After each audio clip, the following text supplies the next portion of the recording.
Cancer should have taught you to stay down, Barbie. The boot swings toward her. 16-year-old Lily Carter, 70 inches of raw determination wrapped in a knit cap, kneels on the floor of AP Chemistry. Documents scatter around her like fallout from an explosion. 24 students become frozen statues. The kick lands. Off camera, a sound like a drumbeat resonates against flesh. Silence falls. Then comes a quiet murmur, the kind that ripples across a space when something unforgivable has just transpired, and nobody's certain whether to look away or capture it on video. Lily's sprawled on the floor now, hands shielding her mouth. A thin crimson line appears through her fingers. She sheds no tears, makes no outcry. Her gaze rises steadily to meet Trent Blackwell's eyes. He stands at 6'1", wearing a Letterman jacket adorned with captain stripes, his ring still warm from contact. He's smirking. Every classmate watches him, not her. This is how dominance functions at Westfield High. Victory isn't required. You simply need universal belief that you've already prevailed. Trent crouches close enough for her to smell his cologne mixed with cafeteria grease. "Whoops," he murmurs, voice dripping with manufactured sympathy. Cancer Barbie lacks the reflexes to dodge. Someone chuckles. Dylan Reed, Trent's shadow. His phone's already capturing everything. Chad Martinez guards the entrance, arms folded, preventing anyone from leaving to fetch help. Mr. Harris, the chemistry instructor, stepped outside 2 minutes earlier. Trent orchestrated the timing. He consistently does. Lily wipes her lips slowly, stands upright. Her knees shake, but she locks them steady, retrieves her phone from her jacket, checks the wall clock positioned above the periodic chart. 2:47 p.m. Her lips form words, barely audible. 13 minutes, Trent's eyebrow lifts. "What did you just say, freak?" She offers no response, simply taps her phone screen. A small red indicator appears. "Recording mode activated." The file name flashes briefly. Evidence Day 12. She retreats until her back presses the wall. Not cowering, strategizing. Her eyes survey the space as though calculating escape routes and distances. She whispers something inaudible to most, but the student in the front captures it. Hostile environment, physical assault, legal terminology. Unusual vocabulary for someone supposedly defenseless. Dylan focuses his camera lens. "Yo," she's mumbling to herself. "This girl's completely lost it." Chad laughs from his post. Probably brain damage from all that chemotherapy. Trent returns to his desk, perching on the edge. A monarch on his throne. "Planning to report me, Barbie?" "Go right ahead." "My father runs this school." "Who do you imagine he'll trust?" Lily slides down against the wall into a seated position. Phone continues recording in her lap. Her backpack rests beside her. There's a patch sewn on it, worn. A martial arts studio logo with a name stitched below. Rita Carter, instructor. The front row student squints at it, puzzled. "Since when do quiet transfer students battling cancer have mothers who teach martial arts?" The bell chimes. Trent exits first, exchanging high fives with Dylan. The classroom empties like liquid through a drain. Lily remains on the floor for 10 additional seconds, then rises, pockets her device, and heads toward the nurse's station.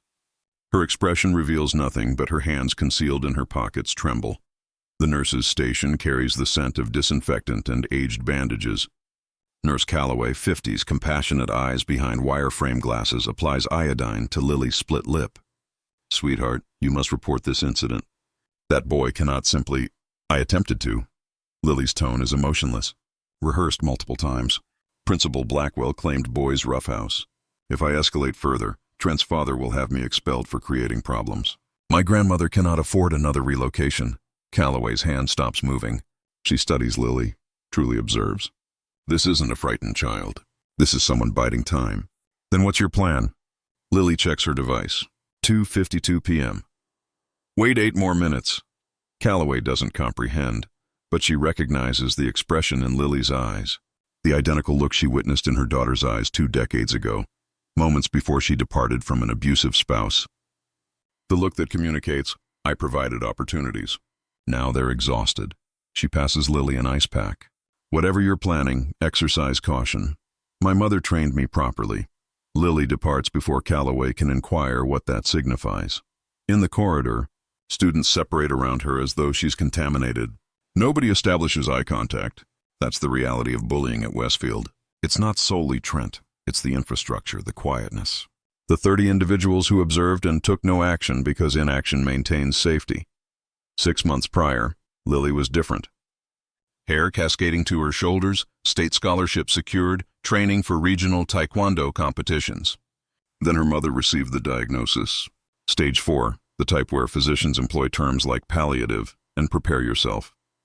They shaved their heads together in the hospital restroom. Mom cracking jokes despite trembling hands. "We resemble a punk band," she'd remarked. "Let's form one. Call it the Survivors. They didn't both survive. Mom's funeral occurred 4 months ago. Modest service. Grandma weeping. Lily standing silent beside the grave, wearing her only black dress, the one Mom purchased for her first dance. She never attended that dance. Spent the evening Mom was scheduled to drive her at the hospital instead. Clutching Mom's hand while machines beeped rhythms that decelerated progressively until they flatlined, Grandma relocated Lily 2 states away. "Fresh beginning," she declared. Westfield High had excellent online ratings. What the ratings failed to mention was Principal Richard Blackwell, whose son could commit no wrong and whose problem-solving involved an office shredder and speeches about avoiding conflict. If you've ever felt invisible, like the system shields them and not you, hit that subscribe button, because in under 10 minutes, Lily's going to demonstrate to this school what transpires when you corner someone. And believe me, nobody's prepared. Lily's locker occupies the senior corridor. She enters the combination, retrieves her physics textbook, and a note tumbles out. Written in permanent marker on torn notebook paper. Cancer Barbie's final wish: stay invisible. No signature. None needed. She photographs it with her phone, uploads it to a cloud folder. Backup 12 of 12 complete. The folder bears a title: Evidence, Westfield Blackwell T. She secures the locker. Trent leans against the wall 3 feet distant, arms crossed. "My father says you're a liability," Trent begins, tone casual as though discussing weather. Dylan and Chad position themselves flanking him. "One additional complaint and you're gone. So keep that mouth sealed." "Oh, wait. I already accomplished that for you." He extends his hand, touches her swollen lip with one finger. Lily doesn't recoil. She meets his stare. Title IX protects students from gender-based harassment. Mocking a cancer survivor's appearance qualifies under hostile environment doctrine. Section 1983 permits civil suits against officials who knowingly violate constitutional rights. Trent blinks. Dylan chuckles nervously. Did she just recite laws? Cute, Trent responds, recovering. You memorized a rule book. My father authors the rules here. You believe anyone will care about some transfer student complaining? I believe, Lily states slowly, that documentation matters. I believe that patterns matter. I believe that when someone dismisses 3 formal complaints, it ceases being accidental. Trent's jaw tightens. For an instant, something flickers across his face. Not guilt, fear. Then it vanishes. You know nothing. I know your father rejected my written complaint on October 3rd. I know he instructed me to cease making trouble on October 10th. I know he destroyed my witness statement on October 15th. That's 3 violations of Title IX mandatory reporting. That's a federal offense. Chad shifts uneasily. Dude, maybe we should shut up. Shut up, Trent snaps. He advances toward Lily, close enough she can observe the vein pulsing in his temple. You want to play attorney? Fine. My father has real attorneys, the kind who eliminate problems. You're nothing. A charity case with a sob story. Nobody will trust you over me. Lily pockets her device. We'll see. She walks away. Trent observes her departure, fists clenched. Dylan nudges him. Dude, you think she actually possesses proof? She's bluffing, Trent mutters, but his hands are already pulling out his phone, messaging his father. What Trent doesn't realize is that Lily's phone, the one she just pocketed, wasn't merely for display. It recorded the entire conversation. Audio crystal clear, uploaded automatically to the cloud, backed up to an email account Trent's father doesn't know exists, to a recipient Trent definitely doesn't know about. A recipient whose email address begins with Title IXI District.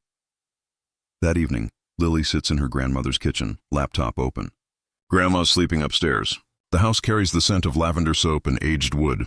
On the screen, Lily scrolls through a group chat. Westfield Kings. 32 members, all seniors, all in Trent's circle. The messages turn her stomach. Dylan posted an image at 9:03 p.m. It's not genuine. It's a deepfake. Lily's face crudely photoshopped onto a body in a coffin. The caption states, Cancer Barbie's final wish granted. 17 laughing reactions, 4 shares. Chad commented. Should have remained at her old school. Lily doesn't weep. She captures screenshots of everything, examines the image metadata. Dylan's username is embedded in the file properties. Sloppy execution. She saves it to a folder, opens a new browser tab, types in the search bar, self-defense laws, California. Clicks the first result, reads for 20 minutes, taking notes in a composition notebook. Duty to retreat. Stand your ground. Reasonable force. Imminent threat. She underlines that final phrase twice. Another tab. Local martial arts studios offering women's self-defense. She doesn't require the classes. Mom taught her everything from white belt to second-degree black. But she needs the alibi. If questioned later, she can claim she was learning, not already trained. She bookmarks 3 studios, closes the laptop. In her bedroom, she opens the closet. In the rear, behind worn shoes and boxes of Mom's belongings she couldn't discard, there's a duffel bag. Inside, Mom's old training gear. Gloves, shin guards, a belt worn soft from years of use. A note tucked into the belt, Mom's handwriting shaky from hospital medications but still legible. You use this when there's no other choice. When you've tried everything else. When they leave you no exit. I love you. Make it count. Lily folds the note, places it in her wallet. Tomorrow's day 13. Tomorrow things escalate. Day 13 begins with chemistry lab. Mr. Harris pairs students for the semester project. Volatile reactions and safety protocols. Worth 30% of the grade. Lily's partner should be Emma, the girl from the front row who noticed the martial arts patch. Emma avoids Lily's eyes. I asked Mr. Harris to switch me, sorry. Lily nods. She anticipated this. Emma has college applications due. Can't risk association with the school outcast. Mr. Harris pairs Lily with Chad instead. Chad grins. Try not to mess this up, Barbie. 40 minutes into the experiment, Chad reaches for the hydrochloric acid. The beaker sits too close to Lily's notebook, the one containing 3 months of lab notes and calculations. Chad's elbow strikes it. The beaker tips. Acid spills across the table, soaking the notebook. Pages curl and dissolve. Lily grabs the notebook, but it's too late. Months of work destroyed. The chemical odor burns her nose. Mr. Harris rushes over. Chad, detention. Lily, I'm so sorry. You'll have to redo the project. That's the entire semester, Lily says quietly. I know. I'll give you an extension, but I can't restore the time you lost. Harris appears genuinely remorseful, but remorse doesn't reverse vandalism. Chad leans in while Harris is disposing of the acid. Whoops. Guess you should have been more careful. His grin communicates everything. This wasn't accidental. Lily photographs the destroyed notebook. Photographs Chad's face in the background, grin still plastered on. Saves it. Logs the incident in a notes app with timestamps. Incident 7, property destruction. Witness, Mr. Harris. Culprit, Chad Martinez. Connection to Trent Blackwell, verified via group chat records. She types it like a police report because that's precisely what this is. Evidence for a case she's constructing brick by brick. Lunch period. Lily sits alone at the table near the windows. Emma used to sit here. Now Emma's 3 tables over, laughing with the volleyball team, pretending Lily doesn't exist. Dylan walks past, makes a coughing sound that's obviously fake. Cancer, he coughs into his fist. His friends laugh. Lily eats her sandwich, scrolls through her phone. On the screen, an email draft.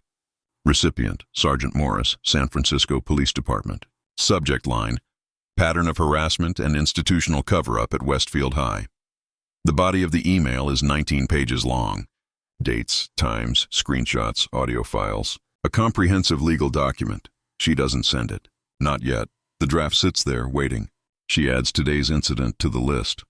Behind her, mopping the cafeteria floor, is Mr. Grayson, 60-ish, quiet, the type of janitor students don't notice. But Grayson notices things. He pauses near Lily's table. Kid, he says, voice low. You've got excellent posture. Military family. Lily looks up. Grayson's eyes are sharp, assessing. My mother, she says carefully. Grayson nods. Thought so. Stance reveals it.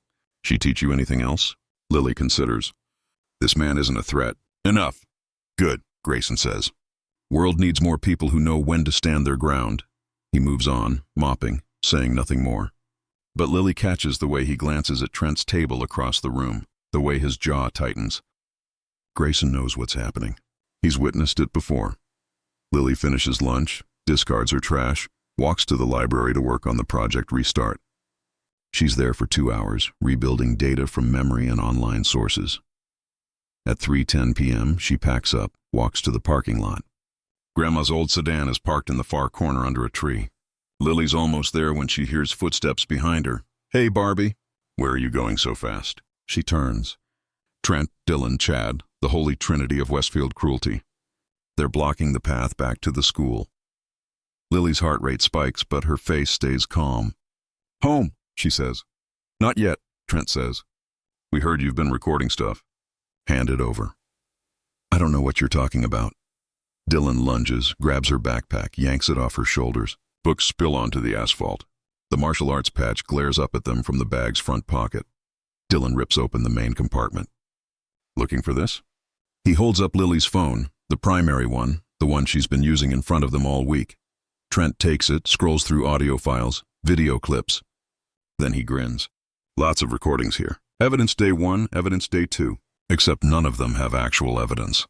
Just you walking around school. Nice try." He drops the phone, stomps on it. The screen shatters. Plastic crunches under his boot. "Oops," he says again. "Guess you've got nothing now." Lily's face flickers. For the first time all week, she looks frightened. Her hand moves to her jacket pocket. Instinct. Trent notices. "What's in the pocket, Barbie?" She hesitates. Dylan moves fast, grabs her wrist, twists. She pulls back, pivots, footwork smooth, practiced. For a second, she's off balance, but then she's not. Dylan stumbles. Holy crap, she actually moved. But Chad's there, grabbing her other arm. Lily wrenches free, but her jacket tears. Something flies out of the inner pocket. A second phone. It skids across the asphalt toward a storm drain 10 feet away. Lily dives, fingers outstretched. She's fast, but Chad's faster. His boot comes down on the phone, pinning it an inch from the drain's metal grate. "Looks expensive," Chad says. "Going to cry?" Lily's on the ground, breathing hard. "You don't understand what you just—" "I understand you're nobody." Trent crouches down close to her face. "And nobody beats a Blackwell. You tried to play detective. You failed. Now go home, stop making trouble, or next time it won't be your phone we break." Lily's voice cracks, first time showing genuine emotion. "I gave you chances. I reported 3 times. I waited for the system to work. And now you've got nothing." Trent stands. "Come on, guys. Let's go." They walk away laughing. Chad kicks the second phone as he passes. It skitters closer to the drain, doesn't fall in, but close. Lily stays on the ground. 3 seconds of silence. Students passing by pretend not to see. That's Westfield. Everyone sees. Nobody acts. Lily stands slowly, retrieves the phone from near the drain. The screen's cracked, but it turns on. She checks it. Her hands are shaking. For real this time, not faked. She looks at the school building. Trent's truck is parked near the gym entrance. She looks at her car, then back at the phone. On the screen, a countdown timer. 7 minutes, 42 seconds. And beneath it, an email draft queued to send. Recipient, District Title IX, Coordinator. CC Sergeant Morris. Subject, formal complaint with evidence, Trent Blackwell and Principal Richard Blackwell. The file attachment is 470 megabytes. Every recording, every photo, every log. The entire case backed up to the cloud 2 days ago. Attached to an email that's been sitting scheduled since this morning. Set to deploy at 3:21 p.m., Lily looks at the time. 3:14 p.m., 7 minutes. She puts the phone in her boot, the one place they didn't check. Stands, wipes the dirt off her jeans. Her face is no longer scared. It's something else, resolved. She walks toward Trent's truck. He's leaning against it, scrolling through his own phone. Dylan and Chad nearby. "Trent," she calls out, voice steady now. He looks up, annoyed. "What now?" "One question." She stops 10 feet away, close enough to talk, far enough to have space. "Did your dad tell you why he rejected my complaints, or did he just say handle it?" Trent's expression shifts, guarded. "He said you're making stuff up for attention. And the $47,000 missing from the Student Activities Fund over the past 2 years, is that made up too?" The parking lot goes silent. Dylan's jaw drops. Chad takes a step back. Trent's face drains of color. "How the hell do you—" "You should have checked if I'm as dumb as you think." Lily pulls the phone from her boot, holds it up, screen visible, recording this conversation, the red dot active. And underneath, the email timer. 5 minutes, 18 seconds. Trent's voice goes low, dangerous. Give me that phone now. Or what? Lily asks. You'll assault me again in front of 40 witnesses? She gestures to the parking lot. Students getting into cars, getting out, watching now, phones coming out. This confrontation is public. I'll break you in that phone. Trent charges, lunges, grabs her wrist, the same one Dylan twisted earlier. His grip is strong. Lily doesn't pull away. She steps into his momentum, 45-degree pivot, weight shift. Trent stumbles forward, off balance. The crowd gasps. Someone yells, "Holy crap, she moved!" Lily's stance changes, feet shoulder width, weight on the back foot, hands up. Defensive, not aggressive. Her breathing is controlled. This isn't panic. This is training. Trent catches himself, spins around. You think you're tough? His voice cracks, humiliation mixing with rage. My dad will expel you before that email sends. Lily holds the phone higher, timer visible. 3 minutes, 41 seconds. Then he better run fast, because when this sends, the district sees everything. Your kick, the deepfake, the acid, the phone you just destroyed, your dad shredding my complaints. All of it, a voice from the crowd. Deep, older. That's quite a claim, kid. Lily glances over. Mr. Grayson standing 20 feet away near the dumpsters. He's been there the whole time, watching. He meets her eyes, nods once. I'm a witness. Trent sees Grayson. Panic sets in. You don't have proof of...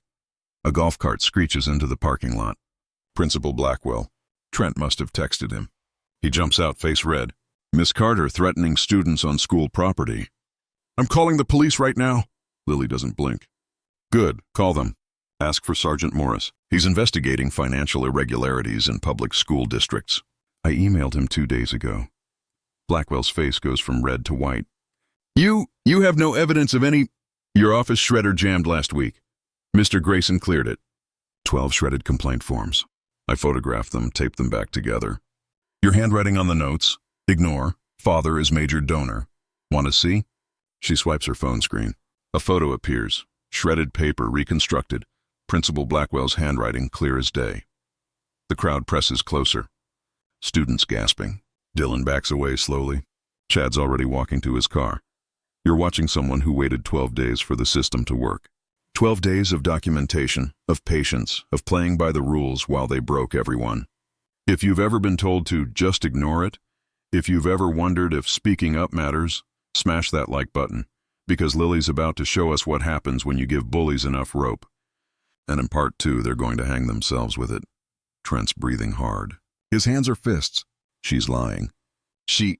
He shoves Lily, both hands to her shoulders, hard. She stumbles backward. Her back hits the hood of his truck. The crowd screams. Phones are up now, everyone recording. This is the moment. The line crossed. Trent grabs her jacket collar, pulls her upright, face inches from hers. You're dead, he hisses. My dad will bury you, your grandma, your whole pathetic life. You're nothing. Lily's eyes flick to the phone timer. 1 minute. 7 seconds, then to the crowd. 40 witnesses, then to Grayson, who's already moving closer, then back to Trent. His fist is raising, winding up. Intent clear. The parking lot holds its breath. Lily's hand shoots up, catches Trent's wrist mid-swing. Her fingers lock around the pressure point just below his palm. He freezes. Confusion flashes across his face before the pain registers.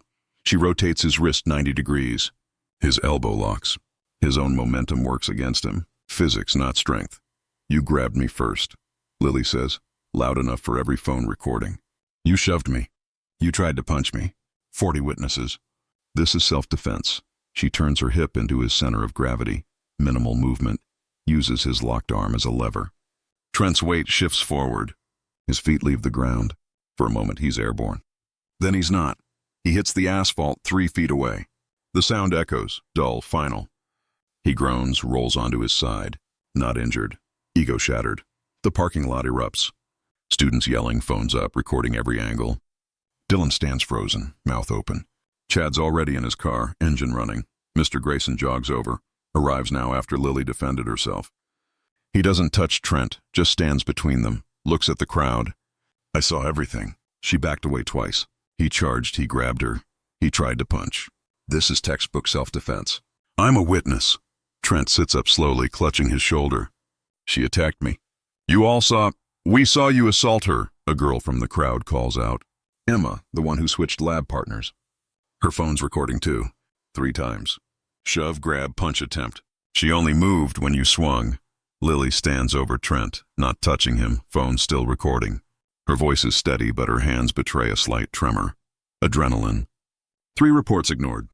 12 complaints shredded. 1 kick to my face this morning.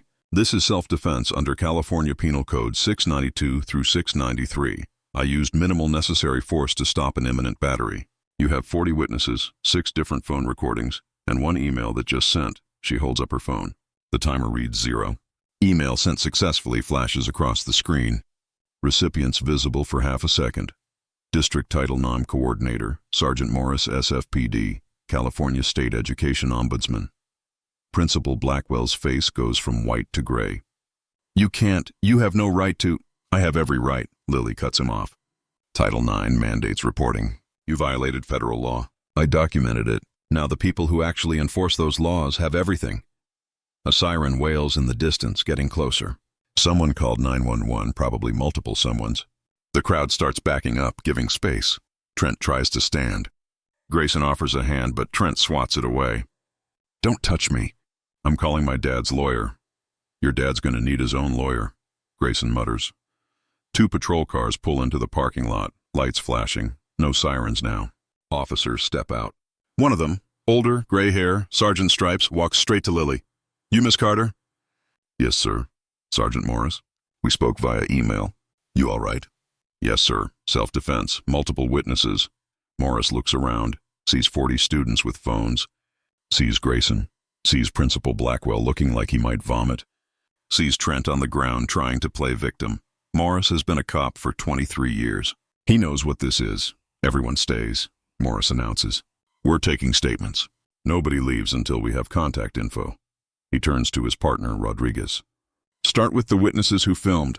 I want every angle. The next hour is chaos. Statements taken. Phones collected temporarily for evidence upload. Parents called. Lily sits in the back of a patrol car, not arrested, just separated while they process the scene. Through the window, she watches Principal Blackwell argue with Morris. Watches Morris pull out a tablet, show Blackwell something. Watches the color drain from Blackwell's face again. The email, the evidence, the $47,000 in missing funds that Lily somehow uncovered. Trent sits in another patrol car, door open, paramedics check him. No injuries, bruised ego, sore shoulder. He'll be fine physically. Legally, he's in trouble. Morris already read him his rights. Assault and battery on school grounds could be tried as an adult given his age, and the pattern Lily documented. Dylan gave a statement that contradicted itself 4 times. Chad's parents arrived, pulled him out before he could finish talking. That won't help him.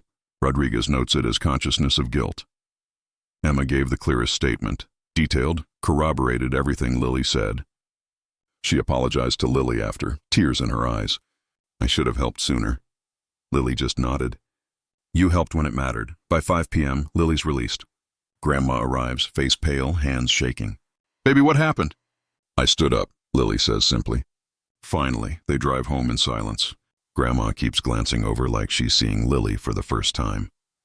At a red light, she reaches over, squeezes Lily's hand. Your mama would be so proud. Lily's throat tightens. She taught me to wait until there was no other choice. And was there any other choice left? No, ma'am. The light turns green. They drive. That night, Lily sits at the kitchen table, laptop open. The story's already spreading. Westfield High student defends herself against principal's son. Local news picked it up. 6 different phone videos circulating online. Lily doesn't watch them. She writes instead an email to the District Title IX Coordinator, Ms. Ramirez. Formal, detailed, every incident, every date, every witness. She attaches the video from today. Subject line, supplemental evidence and request for immediate intervention. She hits send, closes the laptop, goes to bed. For the first time in 12 days, she sleeps through the night. Day 14. Lily doesn't go to school. Neither does Trent. He's arrested, booked, released to his mother on bail, assault and battery, facing juvenile charges. But the DA's considering adult court. Lily receives a call from Ms. Ramirez. Can you come to the district office tomorrow? We need to discuss next steps. Day 15. District office, conference room. Ms. Ramirez, 40s, sharp suit, sharper eyes, a district investigator, a lawyer from the state education board. They review everything, every recording, every photo, every shredded complaint Grayson helped Lily recover. It takes 4 hours. Ms. Ramirez closes her laptop, looks at Lily. You built a federal case in 12 days. I tried to build a school case first, Lily says quietly. Nobody listened. We're listening now. Principal Blackwell is on administrative leave pending criminal investigation. We found the missing funds, $47,000 over 2 years, embezzled from student activities, funneled through fake vendor accounts. His son knew, used it as leverage to keep students quiet. Lily blinks. She suspected the money was missing. She didn't know Trent was complicit. How did... Your evidence led us to the accounts. We audited everything, found 4 other students who left Westfield in the past 2 years. Similar complaints, same pattern of suppression. You weren't the first, but you were the first who didn't give up. The lawyer speaks up. We're offering you several things. Full academic record correction. Chad's sabotage will be removed from your transcript. Lab grade restored to projected A based on your work before the vandalism. Formal apology from the district. Counseling services if you want them. And a recommendation letter for any college you choose. Lily processes this. What about Dylan and Chad? Suspended pending expulsion hearings. Their participation in the harassment is documented. They'll likely be expelled. Trent's already expelled. He'll face juvenile detention at minimum. If the DA moves it to adult court, he's looking at real jail time. And Principal Blackwell? Ms. Ramirez's expression hardens. Arrested this morning. Felony embezzlement, official misconduct, obstruction of justice. He's looking at 4 to 6 years. The FBI's involved now. Turns out the embezzlement was part of a larger scheme, kickbacks from contractors. Your evidence opened an investigation that's going to clean up this whole district. Lily sits back. 12 days, $47,000, 4 other victims, a federal case, all because she refused to stay down. Week 2. Westfield High has an interim principal, Ms. Delgado, brought in from another district. Her first action is a school-wide assembly. Lily attends remotely via video call. Too many students still staring. Delgado announces the new reporting system, anonymous hotline, third-party investigators, mandatory staff training on Title IX.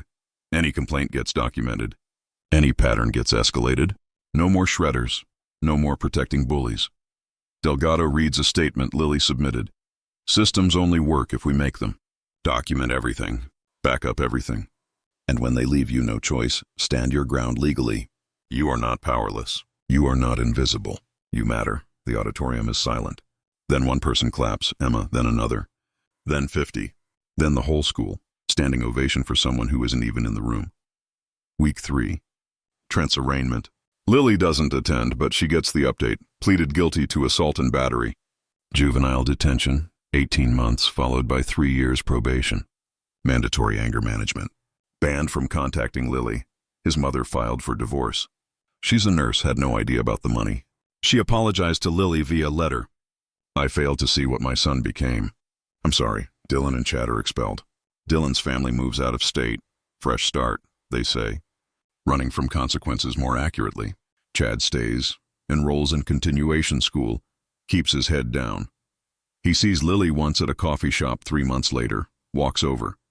I know sorry doesn't fix it, but I am sorry. Lily looks at him, sees genuine regret. Then be better to the next person. He nods, leaves. It's not forgiveness, but it's acknowledgement. Week 4. Principal Blackwell's trial date is set 6 months out. The charges are serious. Federal prosecutors are involved. The evidence is overwhelming. He'll plead guilty. Sentencing guidelines suggest 4 years minimum. His lawyers are arguing for leniency. Good man, bad choices. Nobody's buying it. Lily receives a scholarship offer from a non-profit anti-bullying organization. Full ride to UC Berkeley. They want her to speak at conferences, share her story. She accepts. Not for the money, for the microphone. 3 months later. Lily's last day at Westfield? She cleared her locker that morning. No more knit beanie. Hair's grown back, short pixie cut. She looks different, stands different. The weight of silence is gone. Hallway. Students pass. Some nod, respect, not pity. A sophomore girl stops. You're the reason I reported my situation. They actually listened because of you. Thank you. Lily smiles, small but real. You're the reason you reported. I just showed it's possible. Parking lot. Grandma's waiting. Mr. Grayson helps load boxes into the trunk. Your mom would be proud. You used it right, last resort, and you made it count. She always said, don't fight angry. Fight smart. Grayson hands her a small box.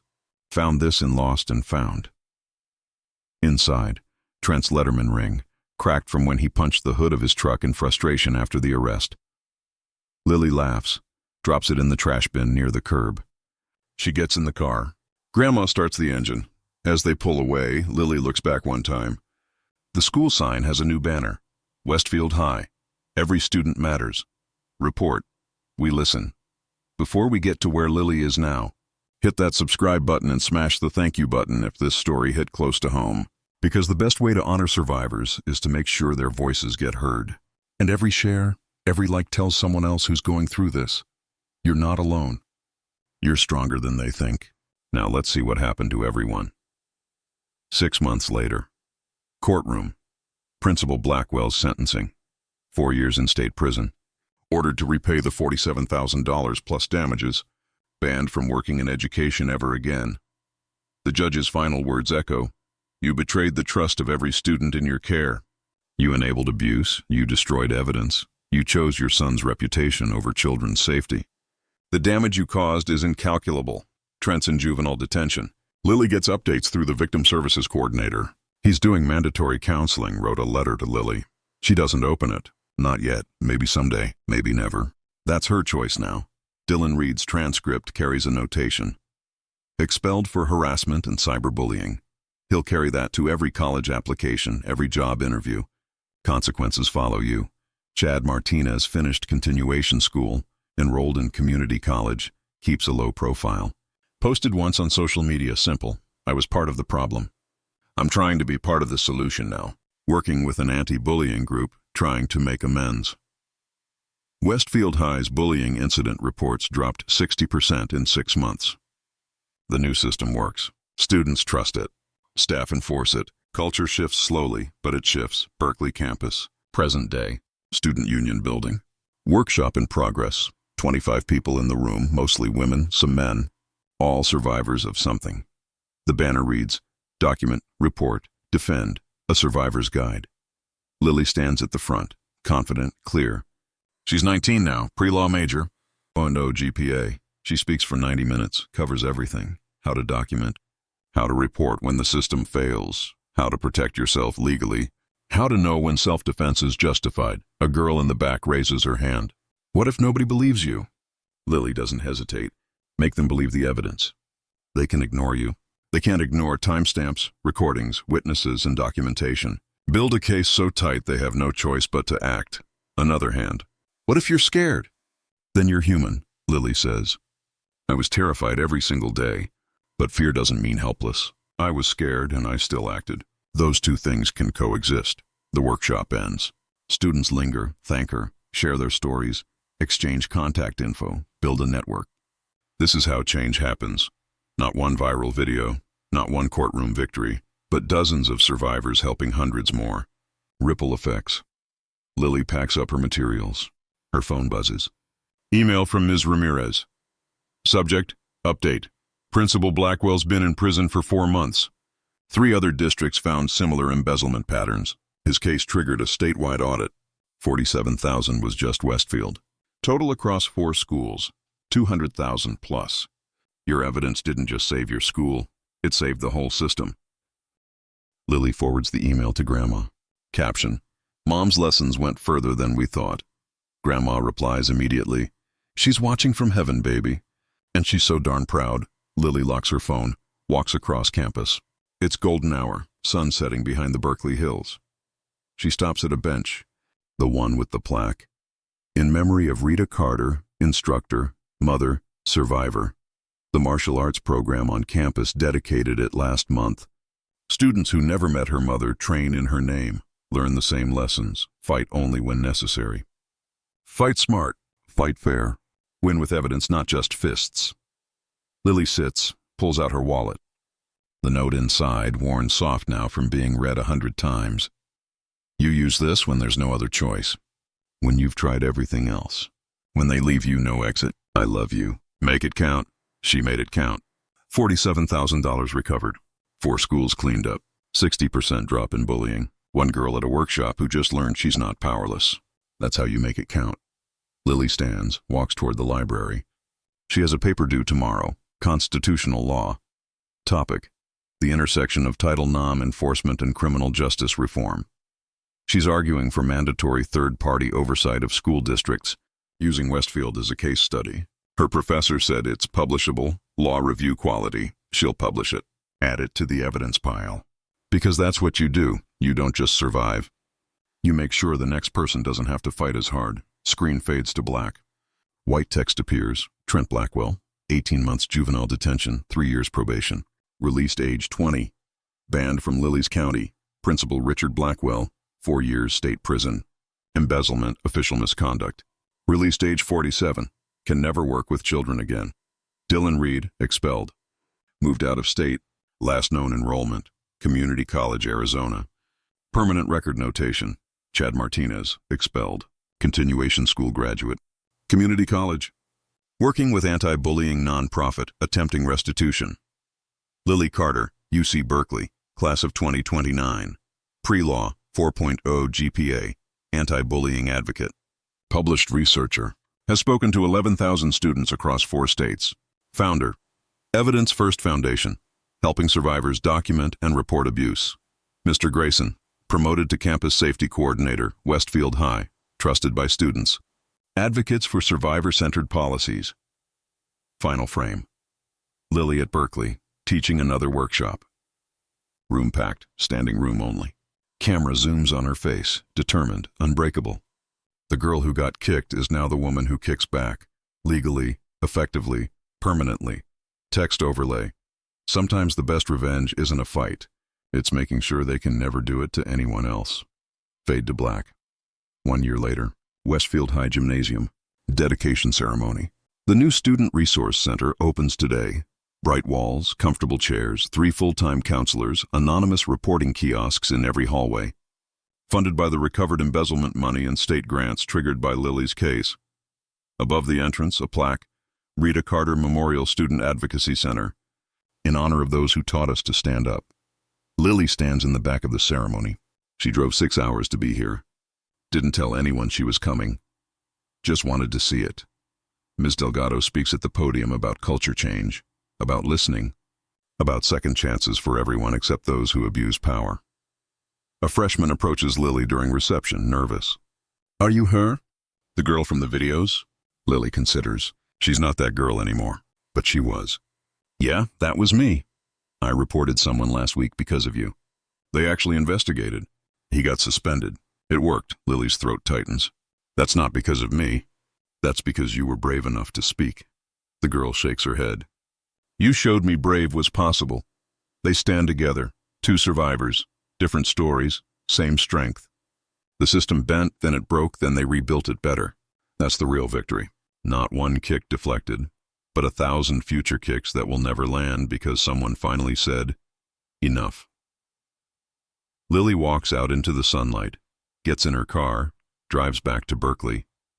She has 3 workshops scheduled this month, 42 schools requesting her training materials, a book deal offer sitting in her inbox. The work continues. The fight continues, but now she's not fighting alone. Screen fades. Final text appears. If you or someone you know is experiencing bullying or harassment, national bullying, prevention 1-800-273-8255 Title IX resources, knowyourix.org. You are not alone. Document everything. Report always. Stand your ground.